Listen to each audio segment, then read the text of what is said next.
Welcome to the Words to Empower podcast, featuring Bishop Frank Stewart, pastor of the Acts Ministry in Conway and North Little Rock, and now Pastor Stewart.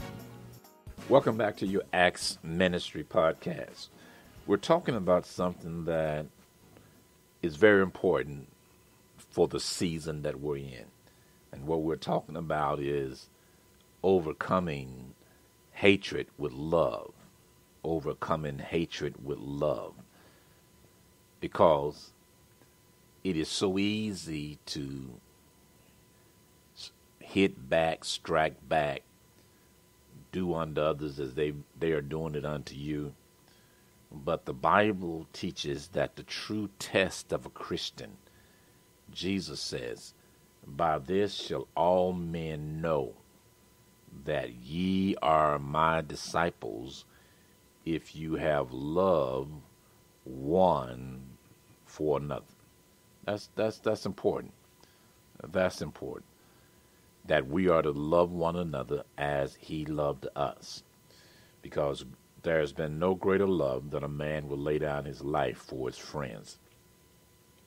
In 1 Thessalonians chapter 5, starting in verse 15, the Bible says this: see that no one pays back evil for evil, but always try to do good to each other and to all people. So what we're talking about is how we overcome evil, and we overcome evil with good. We overcome hatred with love, and that is an incredible challenge.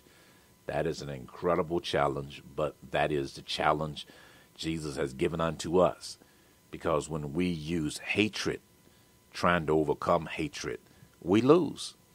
We lose.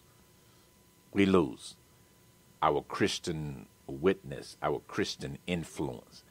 It suffers when we do to others what they're doing unto us. So Paul says to the Thessalonian church, in the King James Version, it says, render evil for evil, and see that none does that. The New Living Translation tells us not to pay back evil for evil. Don't do evil unto a person because they've done evil unto you. If we do that, then we lose. Now, we all want to win. It's just that when you give good for evil, or you render good for evil, or show love where there's hatred, it looks as if we are losing. And so many people are into what things look like. They're into that image, that it looked like I lost, that they don't do it. Now, when you think about Jesus and you think about what it looked like he lost. Here he is on the cross. He is crucified. He is dying. He dies. It looks like he lost. Now, not just me saying that, but look at the disciples. All the disciples thought that he had lost. All of them. They ran and they hid themselves. They went into hiding.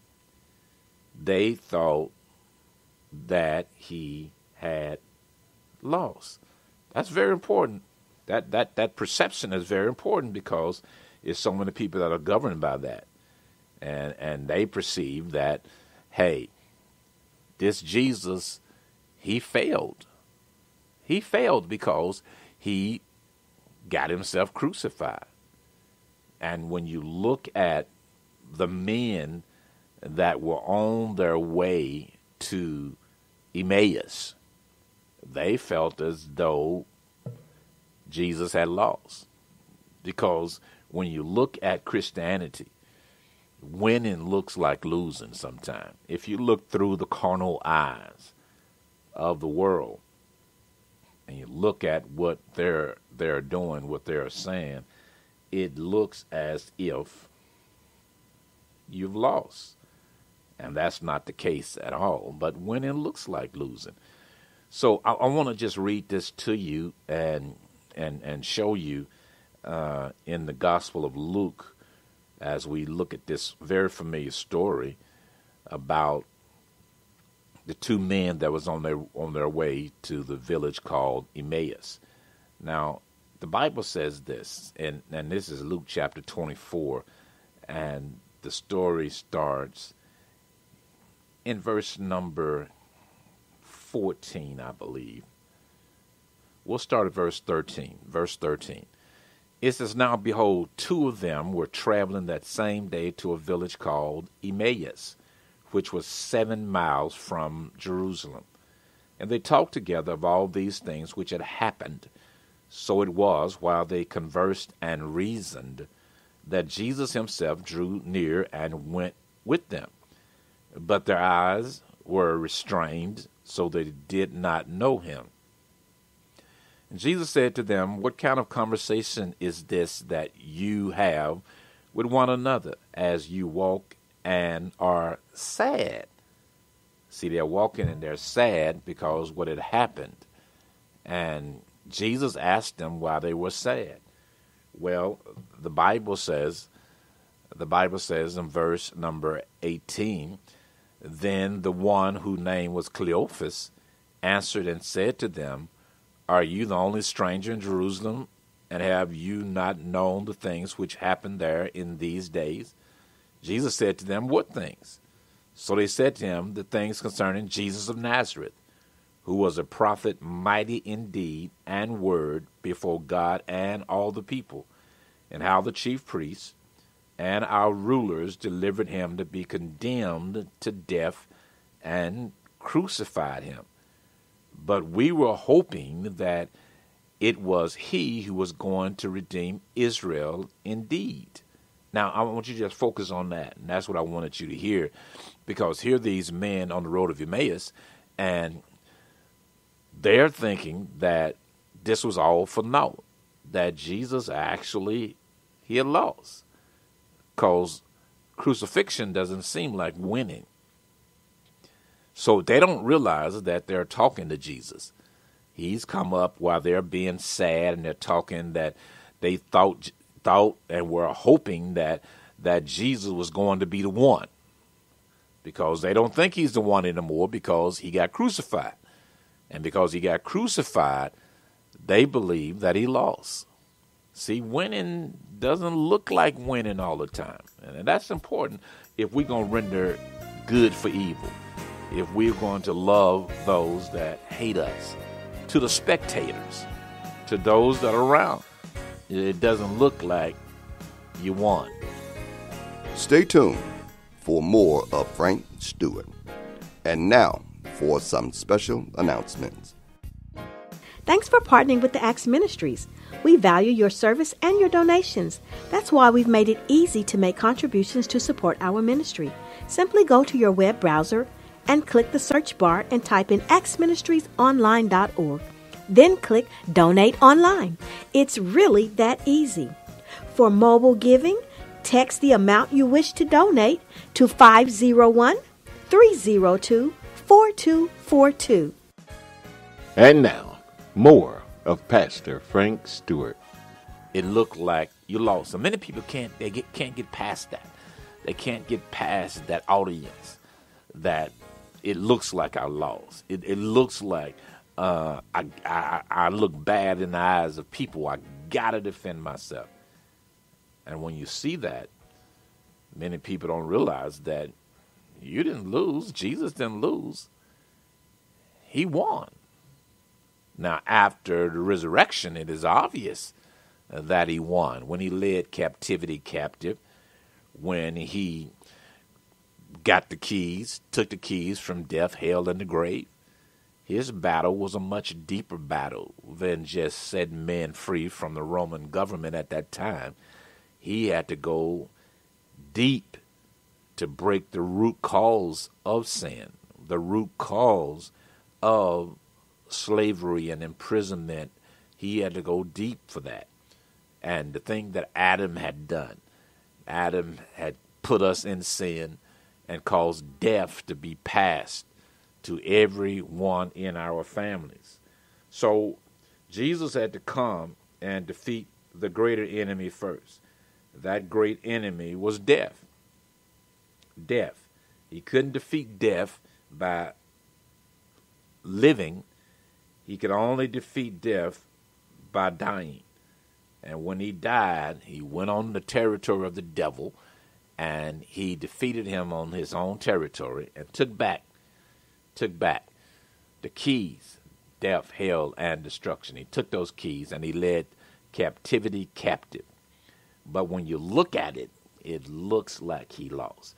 That is very important because I believe that many people feel the need to retaliate because of the peer pressure or because of what people will say about them. They're more worried about what people calling them weak and all of that, and they don't understand that meekness is not weakness. So they're looking at this audience, and when they are railed on or when something happens, they operate from a law that actually is a law of the streets. And that law of the streets says, well, okay, I'm not just going to get even, I'm going to get ahead. You kill my dog, I'm going to kill your cat and your dog. Is operating from that eye for an eye and tooth for a tooth. Well, that never got us anywhere. It is Jesus who changed the world by extending love for hatred. Very, very important. And generations to come didn't understand that. They didn't understand that. They didn't understand what he had done. The Gentiles didn't understand it. The Jews didn't understand it. And Paul testifies about that even in 1 Corinthians as he began to talk concerning how the crucifixion was viewed by Jews and how it was viewed by Gentiles. So when the Greeks saw it, the Bible says, they saw it as foolishness. And for you to tell a Jew that his Messiah was crucified, the one that was supposed to bring deliverance was defeated, they saw it as an embarrassment. So you got to look at that. You got to think about it. This winning looked like losing. Let me give you a good example. When somebody says something about you and you don't respond in the same negative way, if you're not careful, you'll feel as if you're being made a floor mat. You'll feel as if you've been taken advantage of. And that's not true. Just think about if Jesus had felt like that. He would have never made it to the cross. He'd have never made it to the cross. If Jesus would have felt like that, if Jesus would have felt like mama never raised a fool, mama didn't raise a fool. If he had felt like that, he would have never made it to where he was trying to go. He would have never got there. But he didn't feel like that. He realized the only way to defeat evil is through good. You can't defeat evil by doing evil. You can't defeat hatred by hating. The only way to defeat hatred is through loving. And brothers and sisters, again, I'm telling you that this is the challenge that we face now. It is a challenge in the environment and in the culture that we're in, where it is fashionable. It is something that we see where those that profess to be Christians are rendering evil for evil. And that is outside of what a Christian does. That has never been Christian values. So it's important that we understand this. I want you to stay tuned and come back tomorrow because we're going to go a little deeper. And any of these podcasts that you miss, you have the freedom to go back and listen to them again. God bless you in Jesus' name. For mobile giving, text the amount you wish to donate to 501-302-4242. The Acts Church in North Little Rock is located at 1224 Franklin Street. Morning Glory begins at 8 a.m. on Sunday mornings. Sunday school begins at 8:30 a.m. And for a powerful word, join us at 9:30 a.m. for our morning worship service. Bible study is each Wednesday at 6:30 p.m. At our Conway location, Morning Glory begins at 10 a.m. Sunday school begins at 10:30 a.m. Worship service begins at 11:30 a.m. On Thursday, our Bible class begins at 6:30 p.m. For more information, go to actsministriesonline.org or give us a call at 501-329-2055. Thank you for tuning in to the Acts Ministry Podcast. The Acts Church is located at 1423 Indian Street in Conway and 1224 Franklin Street in North Little Rock, Arkansas. Tune in each day to hear an inspiring word from Pastor Frank Stewart.